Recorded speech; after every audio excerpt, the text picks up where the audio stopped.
and welcome to a new episode of Keen Minds, where we're covering NBC's The Blacklist. This was episode 7 of season 5, The Kilgannon Corporation. I'm Jen, aka Takata Saiko. And I am Tessa.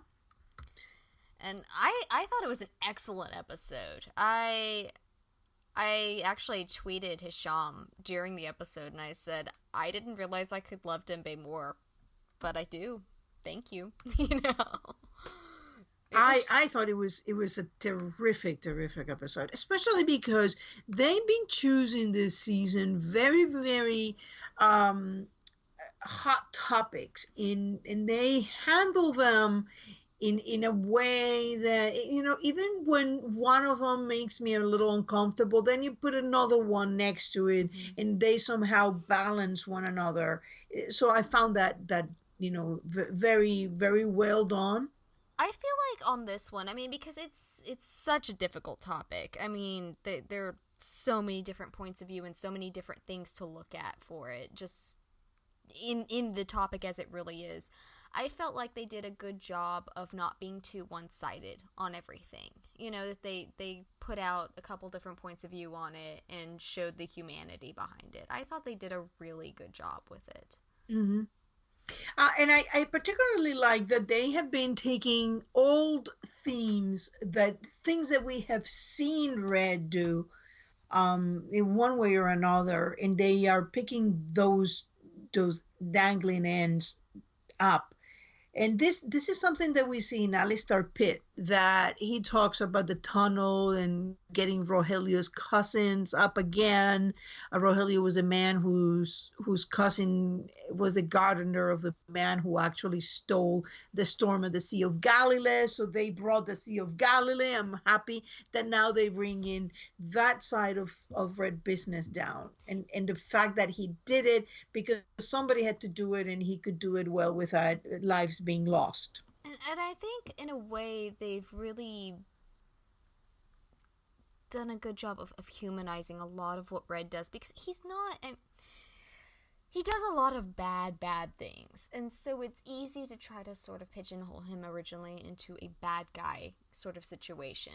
But it's not necessary. It's not black and white. It's not necessarily he's a bad guy doing bad things.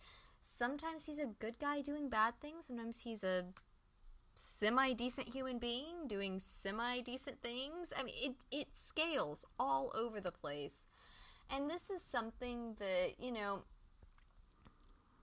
that is just as he said in it, it was going to be done, so we might as well do it right. And you got the impression that he really cared about the people that he was transporting. But we've also seen him, sell guns to potential terrorists, so... Red's all over the place when it comes to... Guns is a very, very tough issue because, one's man freedom fighter is another man's terrorist. On which side of the divide do you stand when you're calling somebody a terrorist? If you're targeting civilian population, in my view, you're a terrorist. And I don't care, what side you stand. But that is me. I don't. As much as I could volunteer to be a dictator, nobody's calling me for the job. I was gonna say nobody wants me to be the dictator. I promise you. Bad life choice right there. Never do that. I can do a good job though. There was a joke, maybe a year or two ago, that I was getting blamed for something in the fandom for Keen Squared, and I said, "Wait a minute, when did I get elected? When did I get elected to the queen of Keen Squared?" And I think it was Blacklist who said, "Oh, you didn't hear there was a vote. Here's your scepter." And I went, "No, I don't want the job. I do not want to be in charge of sheriff. This." No, I'm sorry, you're the sheriff. I turned that position down wholeheartedly.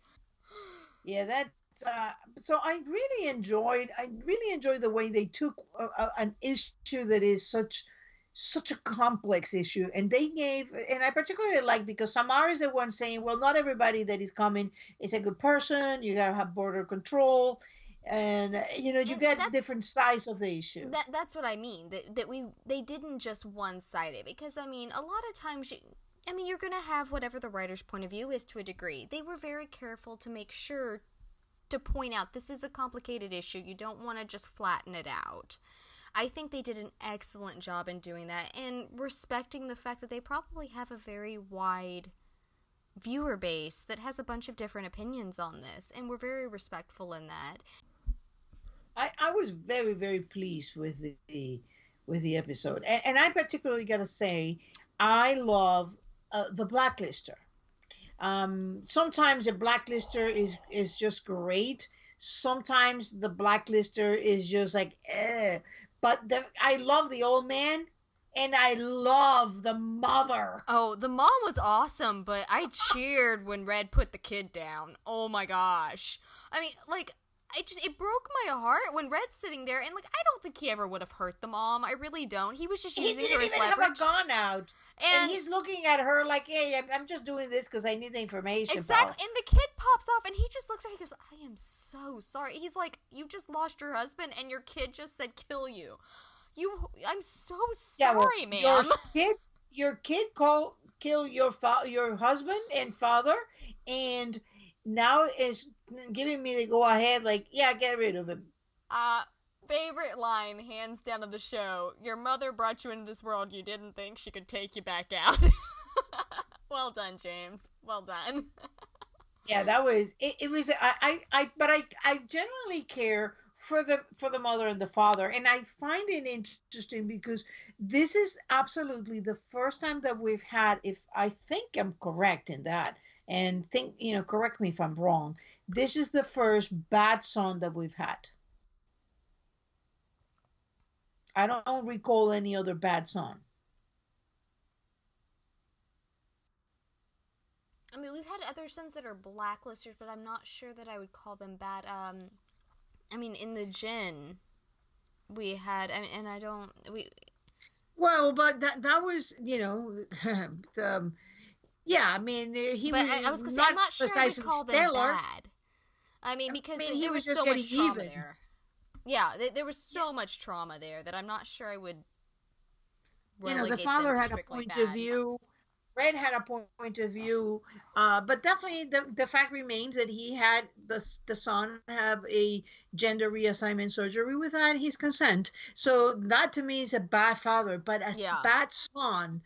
That's what I'm saying. I said we had an individual that was a blacklister that. That's what I'm saying. I'm not sure if you would consider them bad, particularly because of the situation, but I don't think so. I think you're right. I can't recall a blacklister that was necessarily just horrible. A horrible son, a horrible child, as opposed to, we've had some bad moms and bad dads, but this is, I think, the first time that we're actually getting a bad child. And I'm always interested when they're introducing a new themes, because the new themes will pretty much tell us where we're going with the season. So I'm very, very interested in that. And I was very interested in the old man because I love when Red encounters this other master criminals, and they're also civilized. Like Baldur Magnusson, he takes a gun out, like, take the gun, I'm not going to kill you, I just want to talk to you. And then the other guy, he's drinking some alcoholic beverage. Oh, it's brilliant. I love seeing Red talk to people on his level. It's just fantastic to watch it all play out. And I was so angry. I'm trying to remember. Colin, I think, was his name. Colin was a name. Yeah. And, like, as soon as he started attacking his father, I'm like, no, stop that. You horrible child. Yeah, it was interesting because we've had already in one season, we have two characters who have died strangled with bare hands. And heaven knows people have tried to strangle Tom to death multiple times. Yeah, that is a common. So I found it fascinating that usually it's Tom. This time it seems to be other characters that are getting strangled. So I love that. Yeah, and I love I have a feeling next week Tom's gonna get plenty hurt, so they're just kind of saving Yeah, him it for looks a that. stab, a couple of gunshots. I Liz looks like she gets a big bunk on the head. Okay, I'm just gonna throw this out here. From the brief moment, because Liz looks unconscious on the gurney. The comment that was made, I don't remember which episode it was. It was whichever episode they were out to barbecue for lunch. And Tom says, "I love you in any way you are, except injured. Don't get shot," or something like that. But at some point he says, "Don't get shot," and I thought at the time I remember thinking, "Honey, don't say things like that. Don't you remember what happened last time you said stuff?" You're I'm thinking Liz may get shot. Maybe not badly, but at least, a graze or something. I mean, because it that just... looks like a lot of blood in the back of her head. Yeah. Yeah, I mean, yeah, it's not... It'll be interesting to see. And I do think Tom is going to get stabbed, because we've got too many season 1 nods in that preview, with him being tied to the chair and all of that happening. But hey, But the this guy's got episode, 9 lives. He'll be fine. this episode, it was just a lot of such good thing, and I think we should go into Cooper. Cooper had such I mean, there was not much with Samar, right?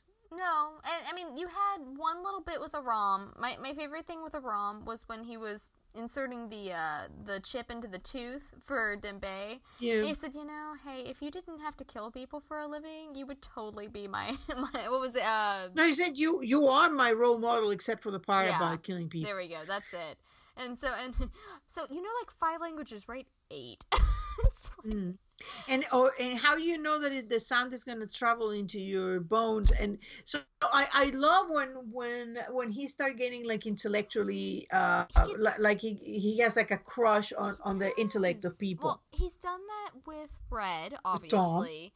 And he's done it with Tom before, because I think he's so used to having to explain things. It's kind of like an Alias when I am blanking on his name. I can picture him.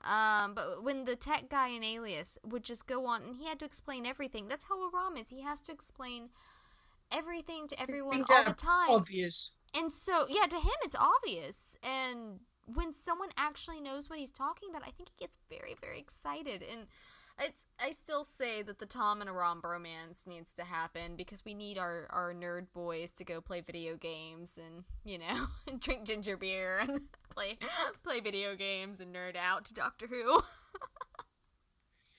I don't think it's going to happen, but I said things that I need. I didn't say things that I expected to get. Okay. That's a very important distinction. There's a difference. Yeah. That's what fan fiction is for, my friend. That right there is what fan fiction is for. I like that. I like that moment with Aram, and I like that he was like really worried about getting Dembe back. And considering the man just kidnapped him at gunpoint, in his apartment with his girlfriend in the shower. Yeah, I think then that you can say that he's got over it, and he knew that he had done it with good intentions. They bonded. They went undercover together. They're fine. You have an issue with someone, you go undercover with them, it kind of wipes the slate clean in the Blacklist. You're fine. And then Samar only had like that moment where she's the one pointing out that it's not about like group people that come in, that we need borders. So that was just a moment, a nice moment for her. But then things start to get really nice and adorable when we start getting to Cooper. Oh, Cooper was great. Cooper's always great. Harry Lennox always brings it. I mean, he brings his A game to every episode. Mm-hmm. Even if he has like 2 lines, he still has his A game. But this episode was very nice, especially because we come in the coming back into something. Cooper had been getting a little sanctimonious with the list, I'll be watching you. And, then he had this thing that, sure, it's very easy to be like that when it's not personal. But when he came to his own personal, the the son of his friend, when it came to for us to learn how he came to be in the FBI, why he decided to, after the Navy, go into the FBI, even though the FBI branded his father a traitor and, opened a file on him. And so I found that coming on the heels of that episode, where we see how he gets to the personal and how he understands what is the difference when it's personal to you, which is something Red has been saying. If you want to think like a criminal, you got to make it personal. And coming in the heels of that, to see him first saying, well, I'm not going to help you reveal this human smuggling operation. And guess what? He did just that at the end, because he realized that the crime is going to happen no matter what, and that it's better the criminal than the one you don't. Yeah, and I loved that. Yeah, that moment when Wrestler calls him and he says, "Hold on a minute, hold the line," and calls Red, and I think it was, it's a moment of appeal when it becomes personal to me. And I have had a feeling ever since Aram said, I want to be operationally trained. I had started a feeling that I've been thinking about it for a while, which is the task force is going to go on the run. That's why they're... I've heard that theory before. Oh, somebody else has it? Oh, no, this was years ago. This was maybe season... Good heavens, I don't remember. But there was a theory that floated around, maybe around season 2, maybe when Liz went on the run, that everybody was going to end up eventually ousted.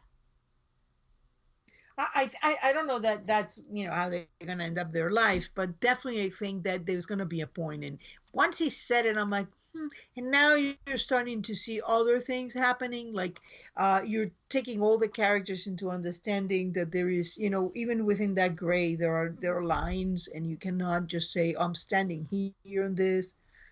You got to make a choice. You can't be a zealot. They're getting creative in it too. I mean, because when push comes to shove, Cooper didn't break the law. He was told that his people were not supposed to fight any opposition.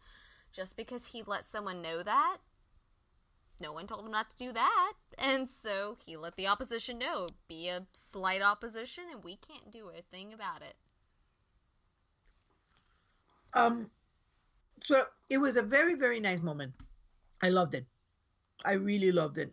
And do you have anything else on Cooper? I really don't. That was... So now we can go into, besides Dembe and Red, I honestly feel, even though Tom had great scenes this episode, but to me, this is one of the episodes where Wrestler shined. He didn't have very long scenes, but he had that one moment where he hit every note just perfect. I really like that this man that started so black and white, so by the book, is the one that comes out and he's on the phone with Cooper and says, I knew this was happening, but when I see it with my own eyes, it got personal. And it's very interesting to see all of that. And I think it's become very personal on many levels for Wrestler, and that's where the shift has come.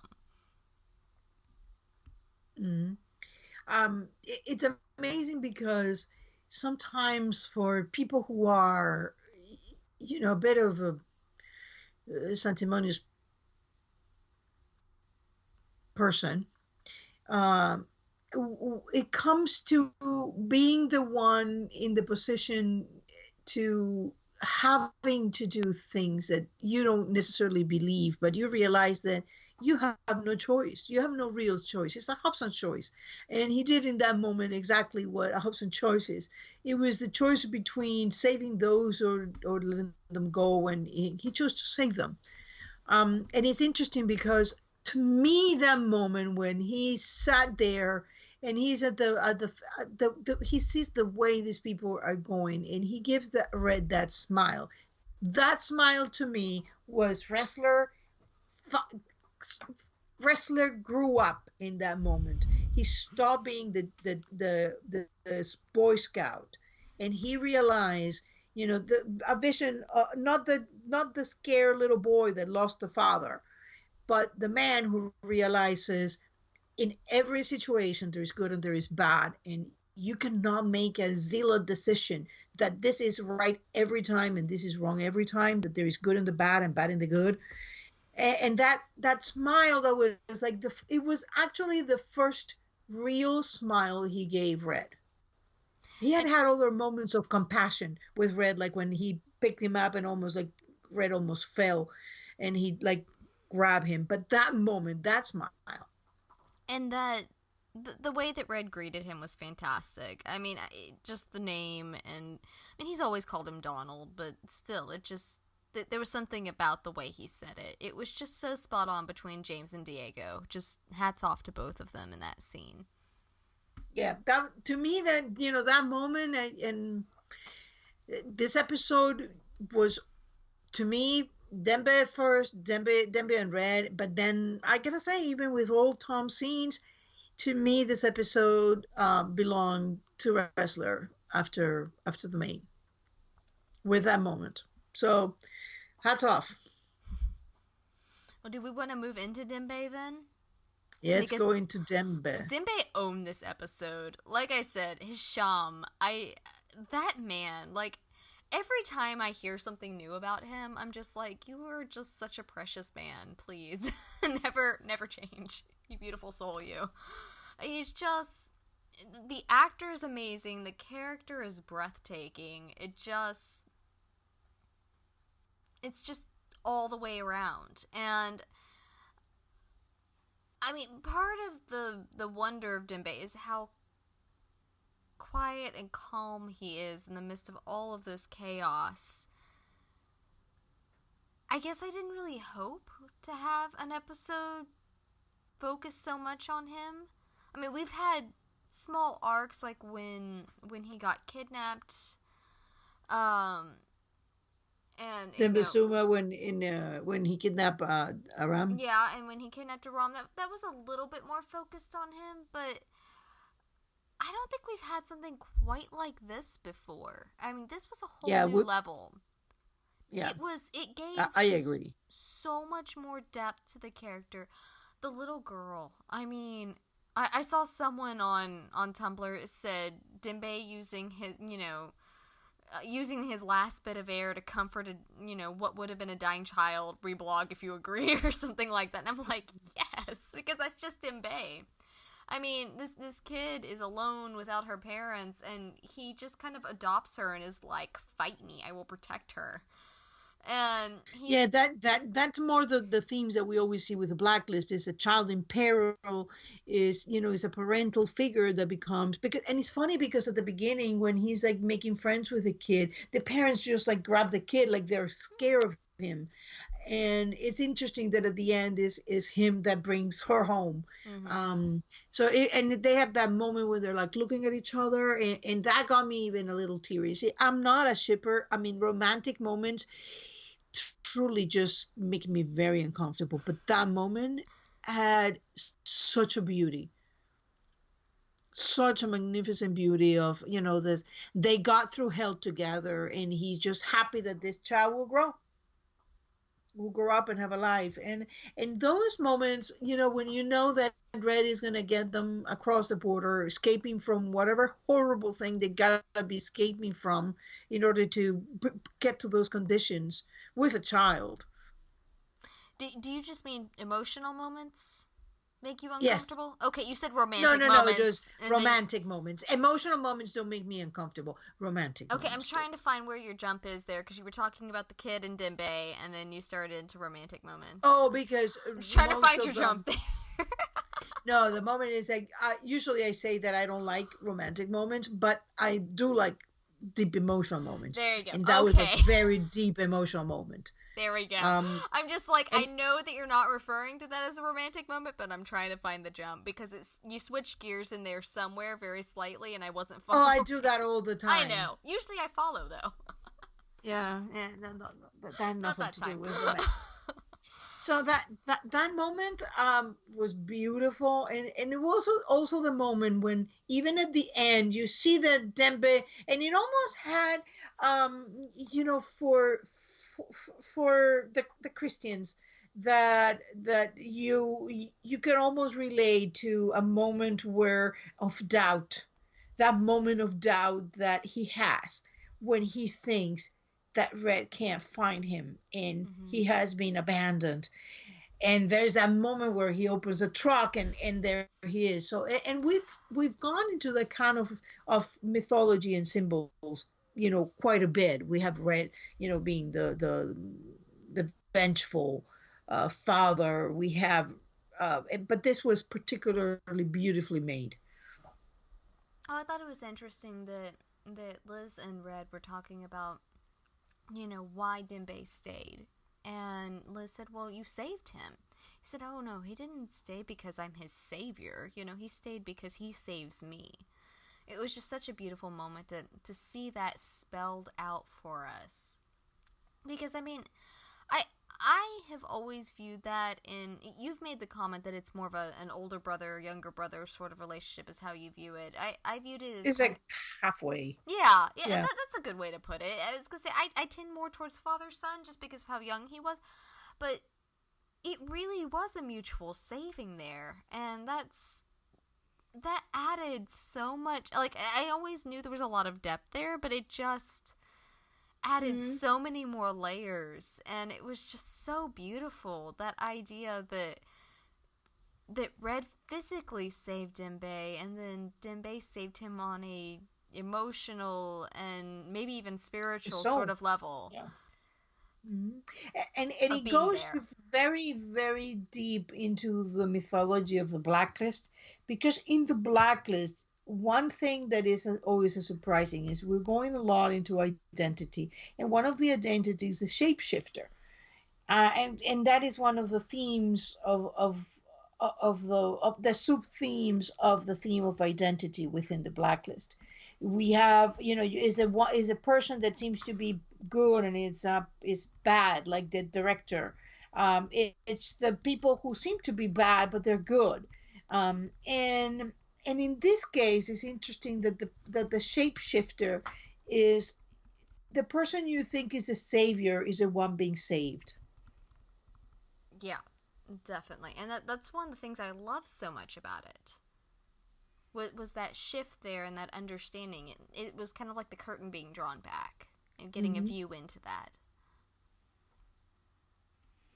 And I sometimes I wonder, in other themes that we see, um, and I've always said read, and I don't necessarily think that people follow or agree with me when I say when Red and Wrestler had that moment in Ansel Garrick, and Red is saving the life. And at that moment, you can tell that Wrestler really hated Red.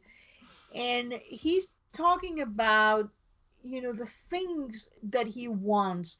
And he's telling him about the world. The world is a complicated place, made worse by man's fickle nature. And then you see how uh, almost, I don't know, 80 episodes later or more, we getting complete arc in that smile of Wrestler. So that's what I saw in that smile, is that arc that begun when you think that the one being saved is a savior. And the whole thing just reverses, and you realize that within all this, both Ren and Wrestler have gone to a change. And the same that you think that Dembe is the savior, not the one being saved. And I always wonder, when we think about the Keens, do we think about that theme too? Who is there a mutual saving? I've thought about that quite a bit actually over the. I mean, not that I think about the Keens ever. I mean, No, you all don't. all the time. That's a lie. It's all the time. And I've thought about that before because while it would be easy to say that Liz saved Tom, that would be a very easy thing, I think, to say. But I think I think she was saved by him in many ways. I think that she needs him because of that just as much as he needs her, and that's part of that partnership there. It's whether it's a romantic partnership or any sort of partnership, there needs to be a mutual need. Gain. Yeah, between the people, a mutual give and take between As people. Red said, we are in a symbiotic relationship. I wouldn't be in this if I weren't giving as much as I was taking. Exactly. And I mean that's any healthy relationship. And I mean that was part of the problem with the Keens' first marriage, was that it wasn't healthy because Tom held all the cards in a way because he had so many secrets. Mm-hmm. That I mean, and I have never met a Keen Squared fan that feels like season 1 Keen Squared was a healthy relationship. It was just always this, early on. I mean, because I came in season 2, and so I was there for that hope that it would grow into something healthy, and it did.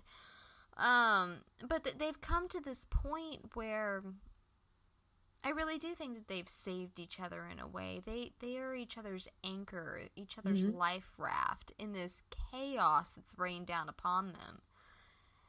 And there's something beautiful about that.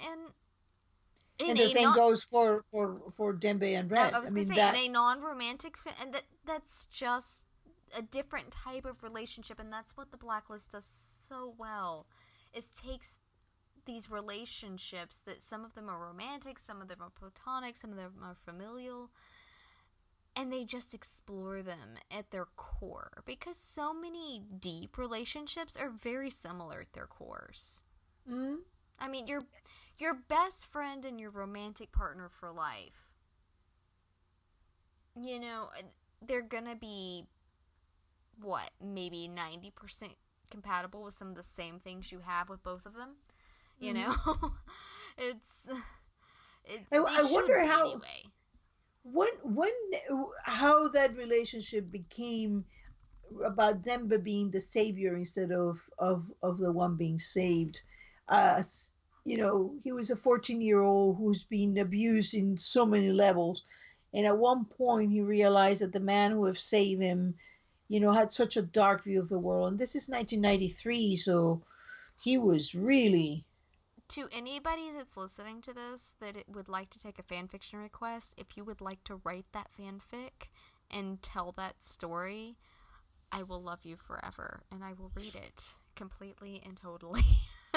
This is my request right here. I'll put this out on Tumblr later, but I would like to request this fanfic of of Red finding Dembe and that early because I know that Blacklister 214 over on Tumblr has done and is in the process of doing Second Son, in which it's an AU where Red finds Jacob Phelps and basically brings him in rather than McCready bringing him in.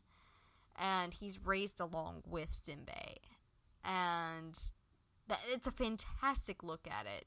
But I would love to see, a look at what canon might have been on that.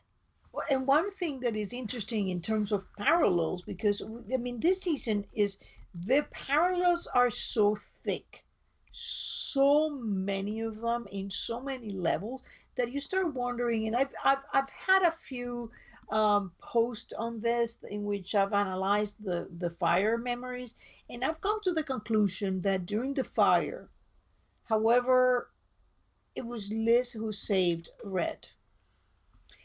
And that's another way in which you're going, and this who's the savior. She's a 4-year-old girl, but I think that she saved Red, and I think for her trouble she was left to die. Yeah, I think I've read that theory of yours, so we've at least discussed it, and I like it. That's how the scar made her brave, wasn't it? Because she was brave and she saved him. I do really like that thought. Mm-hmm. And I think that's going right into that parallel with Dembe being the savior. That things are not as they appear in the Blacklist, so don't take them exactly as they are. Nothing, especially nothing that has to do with Red, is simple. Anselo said that. Marvin said that. And those are two people who know him well. Should we go into Red in that beautiful scene at the beginning? Oh my gosh, I loved that scene so much. It's I am aware, and everybody that's been listening for any amount of time is aware that I'm a huge Tom fan. Tessa is the Red fan of this podcast. Jen is the Tom fan. This is how this works. And Well, Tom is my second favorite, and I think Red and Wrestler often switch is my second favorite. I next to Liz. Liz is like, because I used to have Red and Tom, or Red and Wrestler as my second, but I feel like they're kind of behind Liz now. Liz has really come into her own. I think she's my third favorite character. But the grayer they are, the more I'm gonna like them, and of course I have to like better the one that is the grayest of them all. But that scene with Red, I loved it so much because she's so giddy, and I've been saying for a while, because I got in and on Tumblr quite a while back now, that asked me, said, I understand where you're coming from on Tom loving Liz. I get that. I get what Tom gets from Liz. I understand that. What does Liz get from loving Tom? It's a fair question if you're not a Keen Squared fan. I get that. It's a very fair question to ask, and it was kind of fun to look through. And my biggest thing, it's kind of become a mantra of mine, because it's something I had to look at and to verbalize what I already felt. And I've held on to it since, and I keep going back to it, that he makes her happy. And I've been saying that for it's probably been about a year since I got that anon. Mm-hmm. You know you've been deep into a fandom when you say, yeah, a year ago when I got this anon, But to have the writers put that in and just blatantly put that out there, that he makes her happy, that marrying this man, again, knowing him, having him father her child and marrying him and being able to wave that wedding ring around in her dad's face, just makes her giddy. Or anybody's face, not just Red's, just anybody's face, because it's there. It was just, I'm just like, there it is! Thank you! I was reading it right. and remember that it's about a year ago when we were going into our hiatus series, and we discussed Tom and Red, and you said, I'm so frustrated because Red has no character growth, and Why would you bring that up? My horrible failings. Why do you bring those up? Oh no, there's a point. You gotta wait. That at that point we went in, and I just showed, like, it's all about Tom. His character growth at that point is going about Tom, and then you get to this scene, and to me it was absolutely great, because Red has gone from sending some money to got Tom to having, actually, when he sees Liz with his happy, and a lot of the haters is like, oh, Red was hiding his disgust. No, he wasn't. There was, you analyze that expression, he was actually happy to see his daughter happy. He would have to be a monster not to see his daughter happy. And that's the thing, is I don't think he's specifically happy that it's Tom. He's just happy she's happy. Well, and I have to disagree there with you. I have to disagree, because the next thing he says to me implies absolutely everything that Red has grown, what he told Kate. She's not Masha anymore. She's grown to be who she is. And I think the problem Red had with Tom, besides the fact that, oh, well, I hired this guy to protect you and he fell in love with you, and then I kind of like fired him, and all that thing that happened, is also because he was trying to get his little girl not to be a criminal, not very different from Rostov, not very different from all of this. And I finally realized she is who she is. She's in the study of criminals. She's the daughter of criminals. And guess what? She chose a criminal to marry that comes from another criminal family. By the way, speaking of that, thank you. Thank you for that gorgeous segue. So we stated a couple weeks ago, or I stated, I can't recall at this point if you agreed or not. But I stated a couple weeks ago at Nick's funeral that I think that Liz knows Tom was connected somehow. She may not know how, she may not know what the connection is, but she knows that he's hiding something from her. And I was talking to a friend a couple days ago, and I kind of connected the dots to it. I said, I still believe that. I still think that Liz knows something's going on. And yet, last week, when push came to shove, when she's looking mortality in the face, what does she decide to do? If she knows that Tom is, hiding something, that something's going on, she knows him well enough to know that he is not hiding something so big that it would break them. Mm-hmm. That it's, yes, he's got something, yes, he's going to eventually come out with it, but she's giving him space, she's letting him do it. It's not something that would break them. She's still dragging him into the court, he's perfectly okay doing it once he knows where where they're going. But bringing him into the courthouse, marrying him, and obviously having a very nice little honeymoon evening all the way through the morning. But it was such a nice little, if that's the case, if it comes out that she's known something's going on, which I believe she does. I could be wrong on that. I could have misread it, but as it stands, I believe that she does.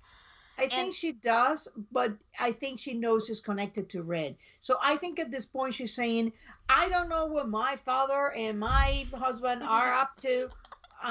For now, I'm just going to let them be. And that's, yeah, but she is aware that she knows him well enough to know that it's not something that's going to shatter them again. And I love that. I love that movement and that growth, and which goes to the remaining of my beautiful segue. Sorry. Keep going. It's all right. No, it's okay. It was beautifully done. It actually came up flow very well. Was that the next thing that Red chooses to say in that moment? And remember, if you're going by Red doesn't lie to Liz, what he's saying next is very important, because that is the full end of the cycle of the character growth that Red considers Liz an adult. Is that he says to Liz that, Tom, we've had our differences, but I believe he does the best for you. And at the end, says, I believe he wants the best for you and for Agnes. Yeah, and that is, if you're going to Frederick Barnes, that's a man I understand. That's a man he understands. And in that moment when they were in the car and Red was paying and Red didn't threaten Tom, I think that a man like Red actually accepts and values the people who actually have the guts to go against him and tell him, you know what, you're wrong. Why do you think he keeps Glenn around so much? Yeah. And Dembe keeps saying, you should have told her. You have to tell her. As opposed to Kate, who just simply said, I think you're doing wrong. And then from there on, never said, you have to tell her the truth. You have to do this. It was all about, don't go in there. Don't do that. Don't go near her. But never about tell her the truth. So in a way, she never really went against Red or told Red the way things were. And you see how that ends. Whether people who are willing and able to take that scary moment, like Aram. Aram was, and the entire task force have told him, hey, I don't think that is the right thing to do. Like Aram has said, it's true that you shot Kate for helping Liz. So those are the people that he actually respect. And when Red tells this to Liz, he's actually telling, I'm accepting Tom for who he is. He may not be what I wanted for you, but I know that it makes you happy, and I'm happy for that. But it's also a man who's doing what he thinks is right for you. We've also seen preview photos for next week's episode. It was either from the U.S., from NBC, or from City. Is it City that handles it in Canada? Mm-hmm. Mm-hmm. I can't remember which preview it was for. I swear, Canada gets such better previews. I love Canadian previews. They're less misleading. Yeah. I swear, Canada. They're nice and they're more straightforward. Anyway, come on, NBC. Come on, City. You gotta get better at doing misleading. Get on with the program. This is where Tessa and I differ. I'm like, yes, go City. But we've got that. I think it was in one of the previews, and or in one of the shots that we've seen over on Spoiler TV. You don't see it well who's in the backseat of the car, but we have seen shots of Red and Tom working together next week, and I saw a shot of Tom in the back of the car. You don't see his face, but you can if you know Tom Keene, you know that's Tom in the back of the car getting out. And so those two are going to be working together. They're going to be accepting whatever is coming, and that I think that's the point that they've come to, is that they've kind of accepted. We've moved from the season 2 situation of you're trying to hurt Liz, you're lying to, Tom is still very touchy about it because he's been through that. He's worked through the situation of lying to Liz and trying to make decisions for Liz, and he's he's done with it, and he's learned his lesson. And consider one thing. Had he not been ready to go and kill Susan Hargrave, Red would not have told him that who he was.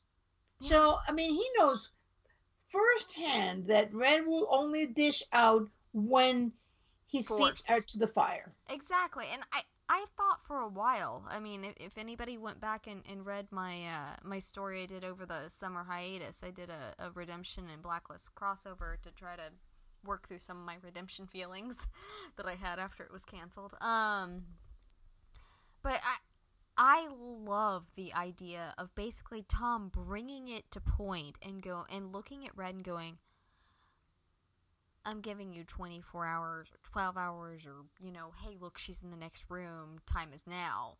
But basically forcing him into, you can tell her I will.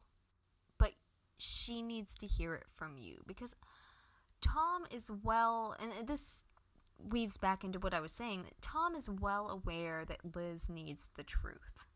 He's well aware that she needs more than the truth. She needs honesty. She needs someone to give her. She's missing a whole chunk of her life. Yeah, and as you just said, it's a very, very good point that he's seen that sometimes Red needs a certain push to be able to be honest like that. And he had a lot of opportunities. Yeah, he had a lot of opportunity to tell Liz that he had actually hired Tom. And it was only when she had learned from Tom that he said, well, I did hire Tom Keene.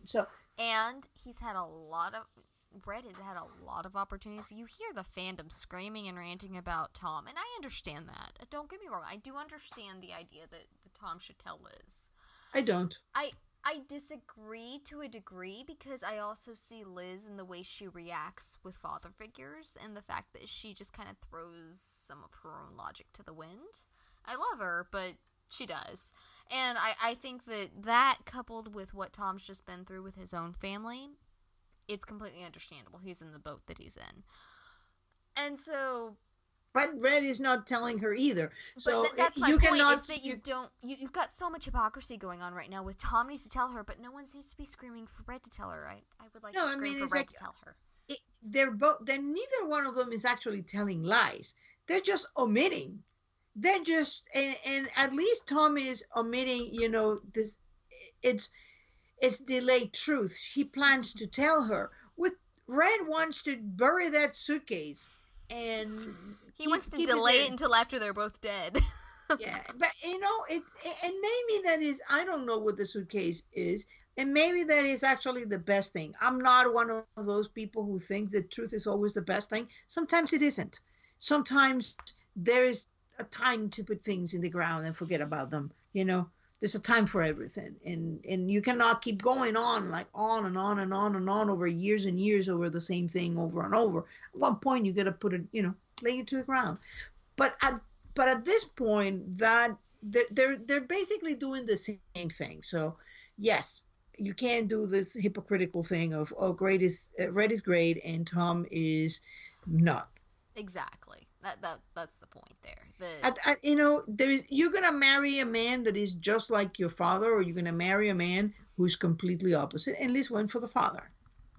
And Tom and both Tom and Red acknowledged that they're both very, very similar. So that scene to me was like, yes, in this scene, to me, this episode, we have closed a lot of dots. We closed the wrestler dot that we started in Ansel Garrick when they were shown in there, and he was doing a fantastic monologue, and it ended with that smile that that wrestler got into so many things. We've closed a lot of the Tom things, in which he started by sending Samani to got him, and now we're back, and he's saying that I believe that he's doing the best for you, and congratulates her on an honest way. Which it would be.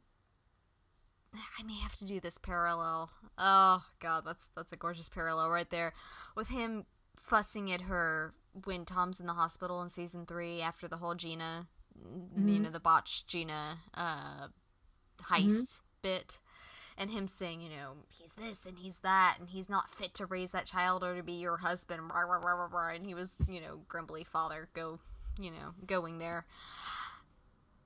And then into, that's a very nice parallel, I like that. And then into, he wants the best for you and for Agnes.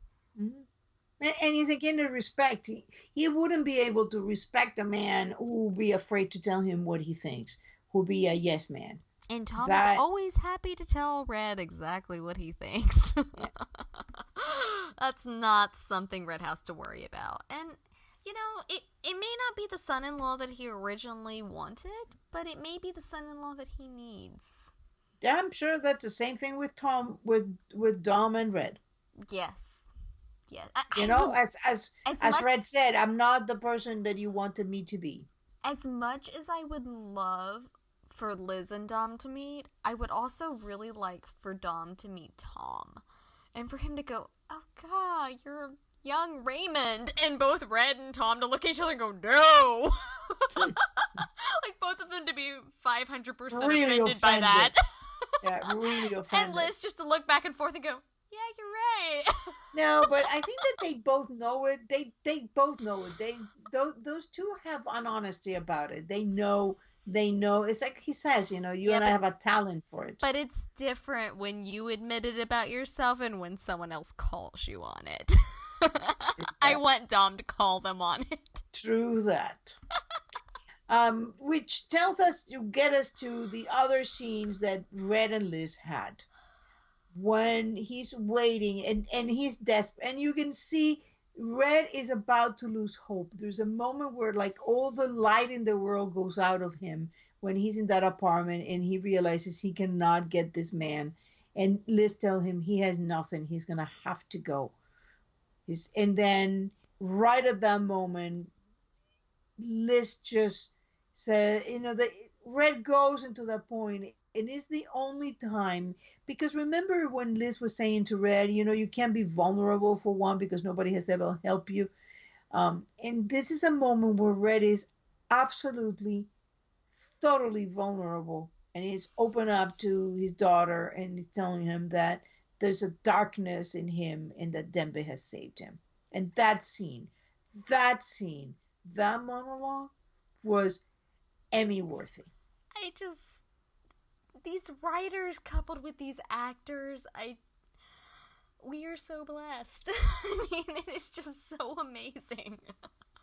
Yeah. It's truly This is fantastic. Lucas Ryder, who have been the writer of a lot of wonderful episodes. Who wrote this episode? Lucas Ryder. Lucas Ryder has also written Wu Jing, The Cypress Agency, The Director Part 2, Miles McGrath. Oh, Solo. Beautiful soul. Beautiful soul. Yeah, they've been this episode is, I mean, that monologue of Red, that's Emmy worthy. That was beautiful. Yeah. I'm gonna be really upset if he doesn't come out of the show with some sort of an Emmy. You know, I don't think he needs it or wants it, or it matters to him at Yeah, all. but the fans want it for him. Let us want it for him. I just keep wanting That's our job. More scenes. In that scene, he's gonna bring it no matter what. But we can want it for him. Yeah. It's God, that that brings us to another interesting Red situation, but I'll go after you do that.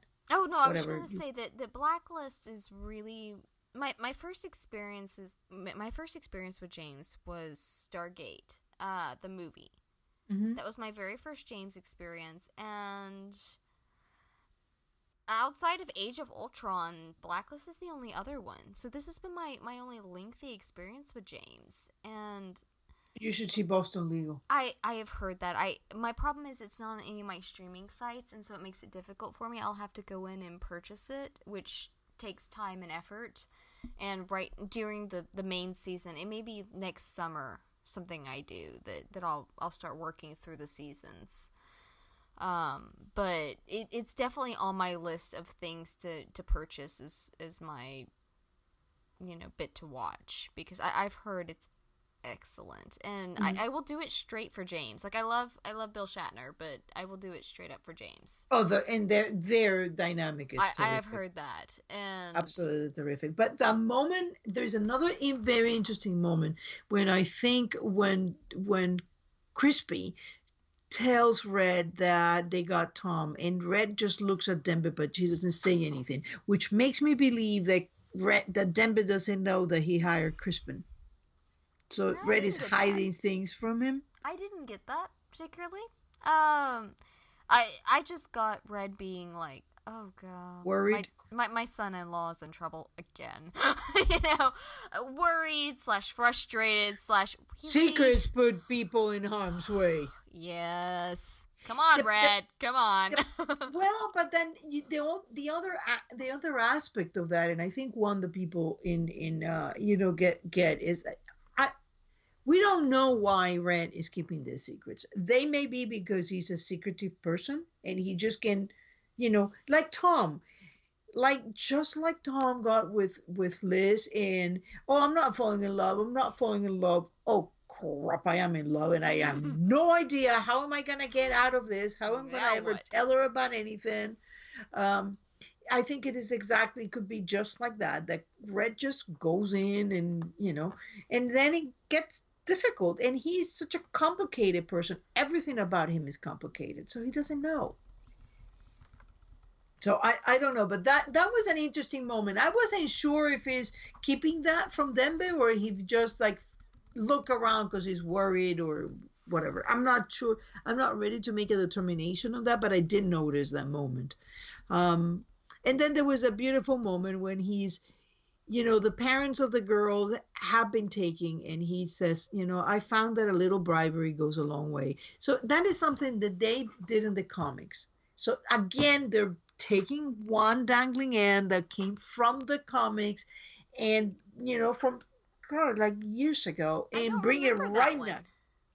they said it is on the gambler, and when he and Sebastian are talking about it, and Sebastian is like, oh no, you gotta use force, you gotta use threats, and Red is like, well, you have to use a carrot. Sometimes a carrot is more effective.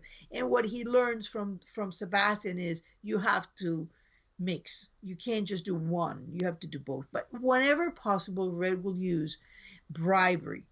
Yeah, Red prefers the carrot versus the stick. He does. I mean, we've seen that over and over again. And he knows there's always something somebody wants. So you give them, it doesn't have to be money. It could be a favor. It could be, like the scientists that just wanted that villa in Croatia. So, and that was that. So those moments with Red and Red driving the girl, it was just such a nice parallel, because we have had scenes like that. We have had Red and Liz saving, at Liz instance, the undercover cop that she shoots. And we have had Tom saving the girl in Redemption, in the Redemption backdoor pilot. It's the same kind of situation, driving with this girl who's in danger. So this is, you're taking a theme and he's coming back and back and back. Well, the Blacklist is great about that. And we've talked about it before, that they pick up threads seasons later. I mean, so few shows do that. It's like you have your arc, you handle whatever's happening in the arc. You might have a nod to it later, but for the most part, you handle whatever's in the arc. Blacklist has broken the mold on so much with TV that they've dropped nuggets in seasons and picked them up multiple seasons later. I mean, it's like watching one big long movie. It really is. Yeah, it's very, very well done.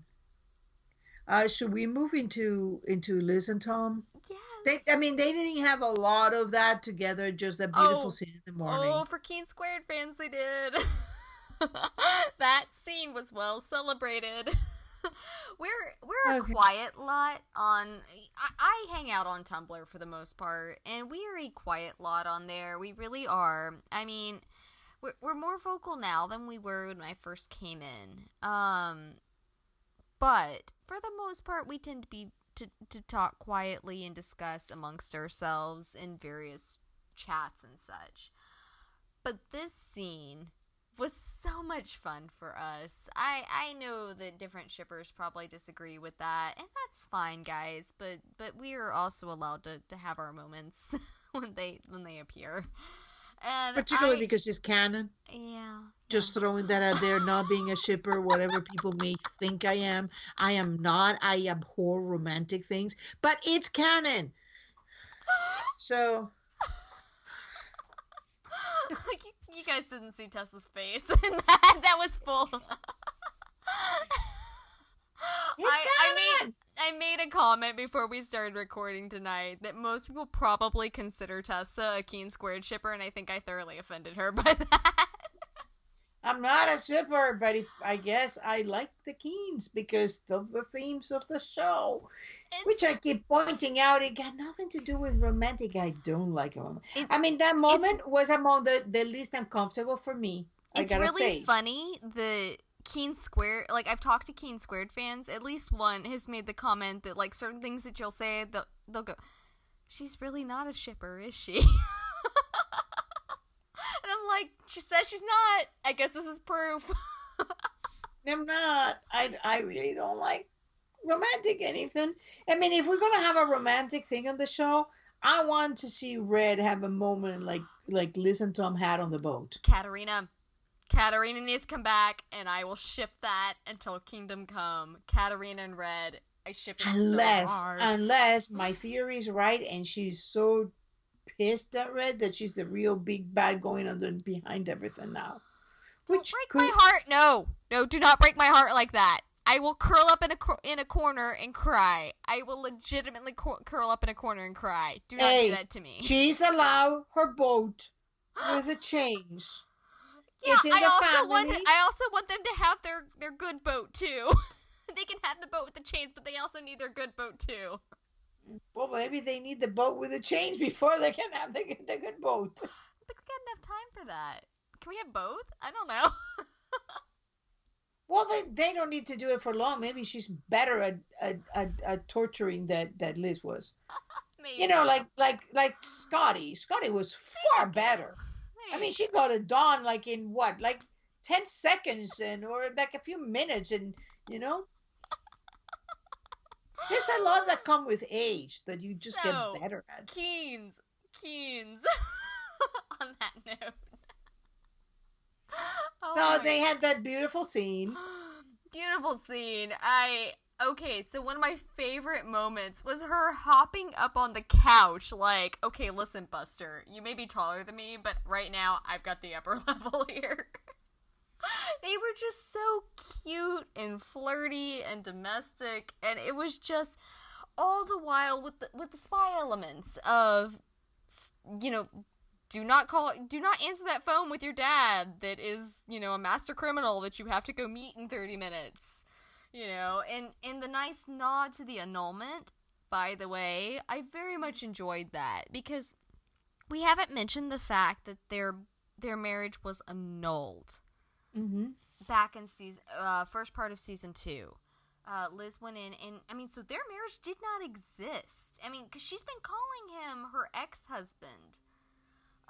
Yeah, but truly that's not the case. Yeah, exactly. And so I really enjoyed that nod. I mean, Again, they put that way over there, they bring it back. Mm-hmm. Exactly. And I liked, it was also a very nice nod to what I've been saying for ages, that their first marriage was you know, unhealthy. Didn't exist. Shambles. It was a bad situation. They broke it down, they shattered it, and from those pieces they built something good out of it. And that's well, this was our first night as man and wife, you know, and I really liked that in all of the goofiness and all of the flirtations, there was some really solid stuff there, talking about their relationship, and it just, I know I've been really cheering the writers, but I can't help it. Kudos to the writers on that. It was very well done. It was goofy, it was fun, it was cute, flirty, but it got some really solid points across. It did.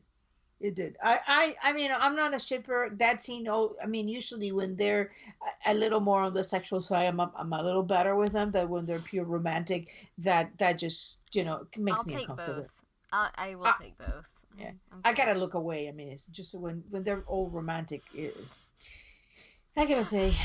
But boat sex is fine, but romantic dinners by candlelight's not your jam, huh? No, not my thing. I actually flinch at the scenes with Red and Josephine. Really? Yeah, they were like, this is not Red. I mean, this may be like the one woman that is so bizarre that, you know, maybe it's like his, I don't know, exception, because I know he likes them generally with bad tempers. Yeah, I feel like Josephine must have been the exception. She was sweet. I liked her. Everybody needs a sweet person that is not, you know, within the thing. The nice moment there with him. Give Red his sweet girl. So I think that now we gotta go into the other subplot. Okay. We gotta go into Tom, Pete, Lena, whoever Oleander is, and Crespin, and this other subplot that we have going. It's where the things get really complex. A lot of people had starting analyzing and saying, "Oh my God, this is all crazy going in here." Oh, that's what I was gonna say. Was that Blacklister? I've been so busy, I haven't had time to read it. But I saw Blacklister posted something on Tumblr saying, you know, what's happening? It's all over social media. It's the same in Reddit. Is it? Okay, because, like, and I was like, you know, I'm not ready to jump on the writers have screwed up thing, because I've been caught too many times early on in this fandom, which I said that, and then I had to, you know, bite the bullet later and be like, sorry guys, I just didn't have enough faith. And so that's kind of where I'm at right now, but as it stands, it's kind of awkward. Now, Crispin obviously works for Red, and so my best guess on that is that at least Red was trying to save Lena. Red knew that Yes. Nick had already died. He knew Lena was involved. He was like, let's just save one poor soul here. Oh my gosh. Like, working through Tom and convincing... But how did he find out about... I mean, we went from Red finding out about Nick, and from Nick's phone... I mean, I guess because he went and tried to trace from the phone others and found Pete through that. That's the only way. I mean, and we probably will know more once we get the deleted scenes for this, because it seems that there is a little jump there, and I imagine it's not that difficult to make the connection that he must have found out about Pete from the phone, because that's how he found out about Tom. Well, yeah. And I think that he was trying to save Lena. Well, I mean, because he had Nick's phone, and so Nick would have called Pete. Lena. Well, it no, would Nick have called Pete. Pete. Yeah. Now, where things get complex, and I always tell people, I know I've seen it not just in Tumblr. I've seen it in Reddit as well. People are getting, oh my God, this has so many plot holes. Wait a minute, because sometimes what you gotta see is the steps, how this thing happened according to one and according to the other, and then sometimes you get to the conclusion there is a party we're not seeing. And that, I think, is what it is. There is a party we're not seeing. And because while I will say that's possible, it's possible, I will also, I have to make the giggle that you have a thing for a third man, don't you? Because you have a third man. Like, I saw you post something like that the other day that was like, but there has to be a third man, and I went, wait, are we talking about the fire, or are we talking about Pete? Both. Well, it's just one of those, problem solving things. And sometimes to solve a problem that seems like you're not getting anywhere, you don't have to take things out. You got to add. And once you add a piece, it's like, okay, now it makes sense. Because there is a little problem with Pete's account of the situation. Yes, he got his fingers chopped up, so we know that he wasn't working willingly with Ian, correct? Nobody can say, sure, yeah, go ahead, chop my fingers. Yeah, nobody says that. No, nobody says that. So said nobody ever. But in his story, and mind, this is Lucas Ryder who wrote this. This is not somebody who hasn't been on the show all this time. Mm-hmm. Nobody had an arm around Nick's neck. Nobody. The apartment was dark. He didn't wake up and found that attack. Whoever was there was waiting for Nick to come. Nobody put an arm around his neck. Yeah, it was hands. And they made a point of showing the hands. Yeah, and they're not just going to leave him there after that. There was something fishy about his entire thing. And I do wonder if he actually worked for Red all along. That's also a possibility. Pete could have worked for Red. I think that Pete worked for a third party. And that's where the third... I was going to say, that's also possible. But he also could have worked for Red. The Red would not have had that shock look when he realized it was Tom. That was genuine shock. That's fair. That Red was fair. Like, oh, no, this is bad. So I think that, and he had just found out that Nick was involved when he finds the key to the suitcase. So that means that even though we're seeing Crispin, and now we realize, oh, Crispin was hired by Red and is working with Red. There is also Ian, but I don't think Ian is Oleander. So Ian seemed to have come into play when Pete ran the Cody search, which I wasn't sure that he had. Just because he said he needed to run it doesn't mean that he did. But if he ran the Cody search, Ian came by Cody. So you know that Ian is connected somehow with the government, because as soon as that that search came, he came into that apartment. It hasn't happened, not even 24 hours. It was within maybe 3-4 hours. He had the idea too, and Tom went to have lunch with Liz, took the ID, gave it to him. Less than 24 hours later, Tom he had disappeared. Yeah. So we know where Ian came from. He came from Cody's. Now there is Pete, and Pete was their position before. So we know Pete came from Oleander, because Pete must have been told by Kate through Dennison. It's the only way that he's there already at the ready when Tom gets a suitcase to someone. And you know that's not a big stretch that he was going to go for Nick. Yeah, that's fair. Oleander makes sense. Because we still don't know who Oleander is. We just have a name hanging out there. But so yeah, I could see that as a third man. Basically a fourth party interested in here. Mm-hmm. And if you think about Red, and I think that Red is wrong here. Red thinks is just, is most valuable to him, and he just wants to go get it and kill the guy. But look what Ian said. He said there is all the people that are interested in here that will commit unspeakable acts to get their hands on this thing. This little Pisanda is going to get it. Yeah, I love that. Maybe I'm not the Pisanda It's It's a great baddie. He's because he doesn't look like it. No, he looks like your businessman and all that, and then the suspenders, and then he's like thoroughly deadly and totally crazy. Because Tom knew exactly what was happening as Lena's like making a run for it, and he's just looking at it like, oh my god, really?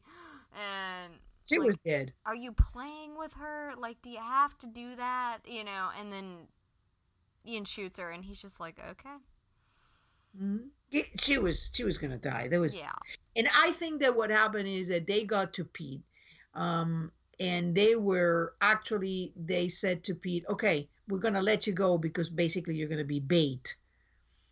And this other person, because as soon as they got in the hotel, they were there waiting for him. So I don't buy his story that he didn't say anything about the fingers. I don't think so. I think he did say things when they cut his fingers off, and he became bait. And he was hoping that he was going to get out of there alive. Whoops. Got a bullet to the head. Guess not. Sucks to be him.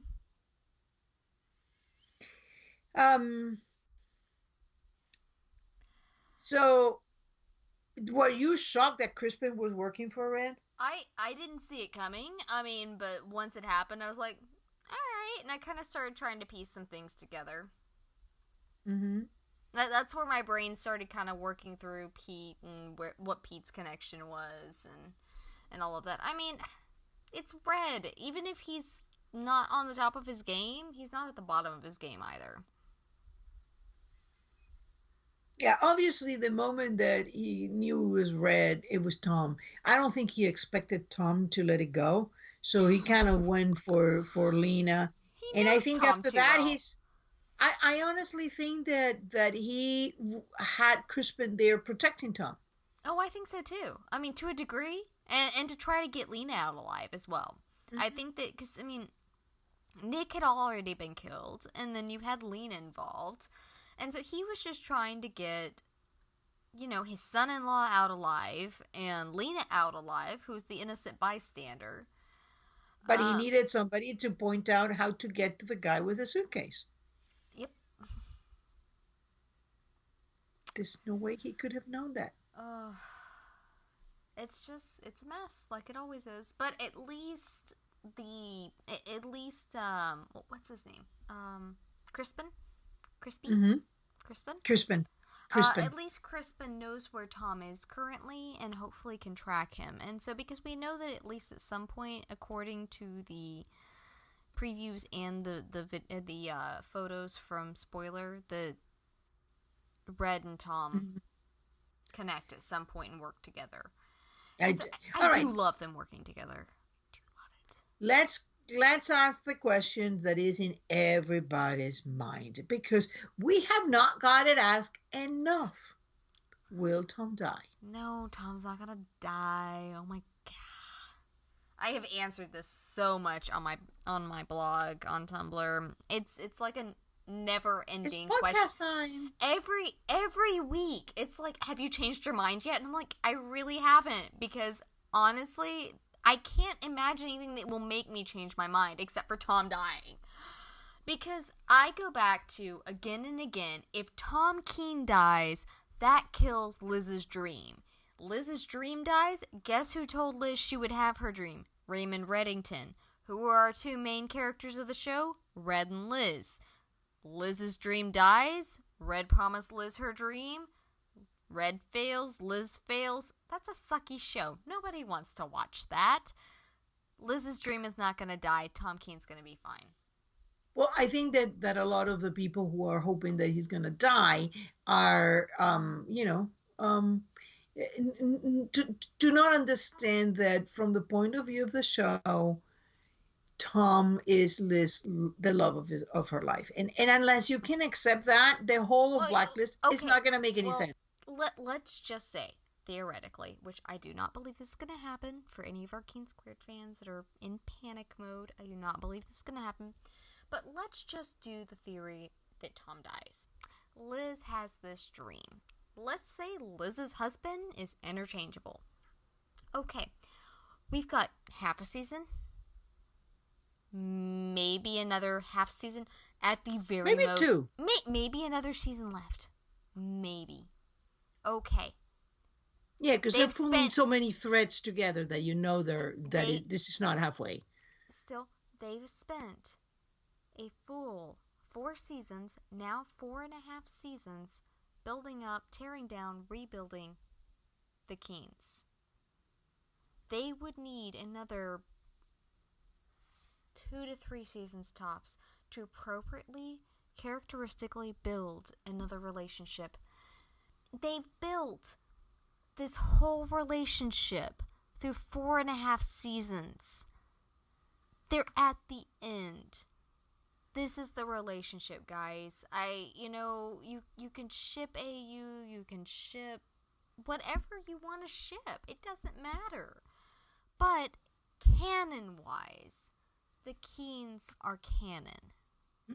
Well, also there is something in that's your character part, but you can also look at this in the more ways that you can find to look at a show like The Blacklist and look at it from different perspective, and you come to the same conclusion, then more or less you're right. I do think that I do have more belief than you that they might kill Tom. I don't know how long we have left, and that is where our my opinions differ. There is also the possibility of a fake death, because if he's in trouble, if they have been seen or he's in there, it might happen. But there is also something else that I don't. We've seen them on gurneys at this point. I don't think they're gonna fake his death. But the good thing is we're going to find out about his. There was a release today, I think on EW, that said that we're gonna know Tom's fate by the end of the finale. Well, one thing that is interesting here is that I don't know if you remember that I said at some point Red is going to be presumed dead. I've had the feeling because he said to Dom, if I don't come back, you need to go to her and tell her who you are. And at this point, they got the suitcase, and the suitcase is going to move the story along to a certain point. But at some point, Red is not going to be. I mean, he doesn't go and tell Liz things until they drag him kicking and screaming and face him with, Tom told me that you hire him, or there is a DNA test that says you're my father. So that anything else about Katarina is going to come when he's presented kicking and screaming with Dom. And it would be like, shut up. And he's going to say, you shut up, Raymond. So you know that is coming. There is going to be Dom and Liz meeting at some point, and that is going to be the next coming in the show. And how you going to get to that is either by Dembe telling Liz, by Aram saying, "Oh, I don't know. It was a cabin in the woods where I went to get him when you were dead," and Liz will be like, "What cabin in the woods?" Or is going to be that Red is presumed dead. So I had this feeling yesterday. What if this is the moment where Red fakes his death?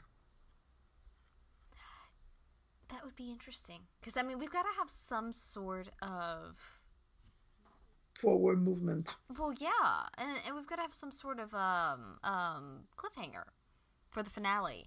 That would be fascinating. Because I was actually talking to a friend tonight. I think it was Chris M23. And I said, what would happen if... Because we had the issue with Tom telling Liz, and we talked about this at the beginning of the podcast. Tom telling Liz, I love you in any format other than injured. Please don't get shot. You know, in What If Liz Gets Shot? And her statement was, oh, wouldn't that be interesting if it was a misdirect, that we're all so worried about Tom and it's really Liz that we need to be worried about. But what if it's Red that we really need to be worried about, and that at the end of the finale it's his life hanging in the balance? We don't know if he's alive or dead, and maybe that is the point where he fakes his death. I mean, like, at the season, or at the winter finale, yes, I would 500% believe in a fake death. But to be fair, when Liz, quote-unquote, died, I was 98.5% sure she was really alive. I don't think that it would be that kind of situation where the audience doesn't know that he's alive. It will be propelling forward the plot. I mean, Red will be doing whatever he is because now people think he's dead, so the threat is dead. But it could be that then you get a lot of action forward because, remember, we have not talked about Katerina. Yeah. I mean, it's just, they're not forgetting, and they're trying to make us believe that it's Katerina in the suitcase. No, good heavens, no. We haven't talked about Katerina. We haven't talked about redemption. Those are the two things that we have to wrap. I mean, we have there's not a lot touched of things to wrap. Jennifer, and we have had 2 seasons with Jennifer, character named Jennifer. Those are the two. Well, I say redemption's a big thing to wrap. That's a personal opinion. Katerina's the big thing to wrap, and then redemption and Jennifer would be subplots. To me, it's Katerina, Jennifer, and redemption. And I have a feeling that redemption is with all these things that are going to start coming together. Oh, I agree. I think that Scotty and Howard are tied to a lot more than we have been privy to so far. Mm-hmm. And there is a very little interesting picture in Scotty office. And is there, I got a little clearer picture with high definition, but it's definitely Scotty with a child bubbling with bubbles.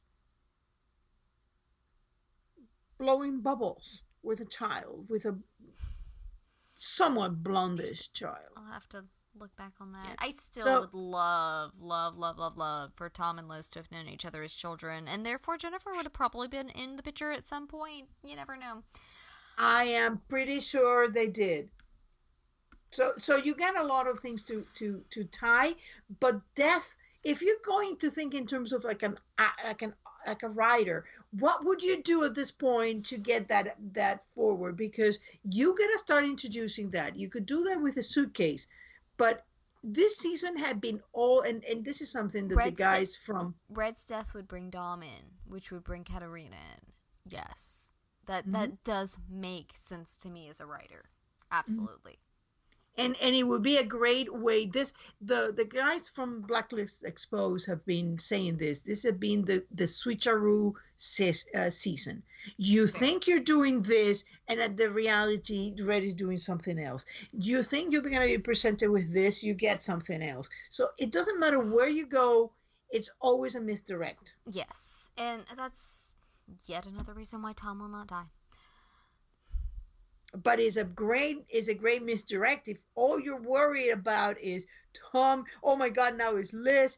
And meanwhile, we haven't seen Red. because he goes in there blazing, but what happens afterwards? Good point. Very good point. And Red is in there in a very emotional situation. Yup. Because That now we looks know like that wrestler Liz is she's there. hugging. That Yeah. does look like wrestler she's hugging, but that could be when she finds out that Tom's missing. Mm-hmm.